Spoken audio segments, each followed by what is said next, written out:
Police DGP cup 2025 cricket ટુર્નામેન્ટનો ભવ્ય પ્રારંભ થયો। સુરતના લાલભાઈ કોન્ટ્રાક્ટર સ્ટેડિયમ ખાતે યોજાયેલ આ ટુર્નામેન્ટમાં ગુજરાતના વિવિધ જિલ્લામાંથી પોલીસ ટીમો ભાગ લઈ રહી છે। ટુર્નામેન્ટના ઉદ્ઘાટન સમારંભમાં ગુજરાતના ગૃહમંત્રી હર્ષ સંઘવી ઉપસ્થિત રહ્યા હતા। તેમણે પોલીસ કર્મચારીઓ માટે રમતગમતના મહત્વ પર પ્રકાશ પાડતા કહ્યું કે આવા કાર્યક્રમો ટીમવર્ક, શિસ્ત અને મનોબળ વધારવામાં મદદરૂપ થાય છે। આ ટુર્નામેન્ટમાં રાજ્યની 17 ટીમો ભાગ લઈ રહી છે, જેમાં ગુજરાત પોલીસના કર્મચારીઓ સામેલ છે। દરેક ટીમે T20 ફોર્મેટ હેઠળ રમતી સ્પર્ધામાં ઉત્કૃષ્ટ પ્રદર્શન કરવા માટે સખત મહેનત કરી છે। ટુર્નામેન્ટ દરમિયાન ખેલાડીઓ દ્વારા ઉત્સાહજનક અને રોમાંચક પ્રદર્શન જોવા મળશે।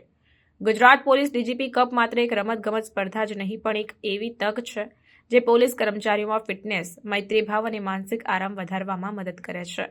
સતત તણાવભરી નોકરી વચ્ચે આવી રમતો પોલીસ કર્મચારીઓ માટે એક તાજગીપૂર્ણ અનુભવ પ્રદાન કરે છે। Lalbhai contractor stadium Surat tournament માટે યજમાન તરીકે પસંદ કરવામાં આવ્યું છે। અહીંની શાનદાર સુવિધાઓ અને મનોરંજક મેચો ટુર્નામેન્ટને એક અલગ ઊંચાઈએ પહોંચાડશે। ક્રિકેટ રસિયાઓ, પોલીસ અધિકારીઓ અને સ્થાનિક નાગરિકો માટે આ ટુર્નામેન્ટ વિશેષ આનંદદાયક બની રહેશે। આ ટુર્નામેન્ટ અનેક દિવસો સુધી ચાલશે, જ્યાં ટીમો નોકઆઉટ રાઉન્ડ્સમાં હરીફાઈ કરશે અને અંતે ગ્રાન્ડ ફિનાલે રમાશે। દરેક મેચમાં ખેલાડીઓની મહેનત, ચાતુર્ય અને રમતગમતની ભાવનાની પરીક્ષા થશે, જે ટુર્નામેન્ટને વધુ રોમાંચક બનાવશે।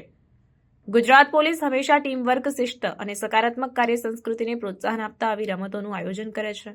ડીજીપી કપ આ દિશામાં એક મહત્વપૂર્ણ પગલું છે, જે પોલીસ કર્મચારીઓ માટે ઉત્સાહવર્ધક સાબિત થશે। ગુજરાત પોલીસના ડીજીપી અને અન્ય વરિષ્ઠ અધિકારીઓએ ખેલાડીઓ માટે પ્રોત્સાહન આપ્યું છે। આ ટુર્નામેન્ટ પોલીસ રમતગમતના ક્ષેત્રમાં નવા માપદંડ સ્થાપિત કરશે અને ભવિષ્યમાં આવી વધુ પ્રવૃત્તિઓ માટે પ્રેરણારૂપ બનશે। જેમ જેમ ડીજીપી કપ 2025 આગળ વધશે, ગુજરાતના નાગરિકો અને પોલીસ કર્મચારીઓ ઉત્કૃષ્ટ પ્રદર્શન અને રમતગમતની સત્તાવાર ઉજવણી જોવા આતુર છે। ટુર્નામેન્ટ એક સ્મરણીય ઇવેન્ટ બની રહે તેવી આશા છે, જે પોલીસ કર્મચારીઓ વચ્ચે એકતા અને ખેલ ભાવનાને વધુ મજબૂત બનાવશે।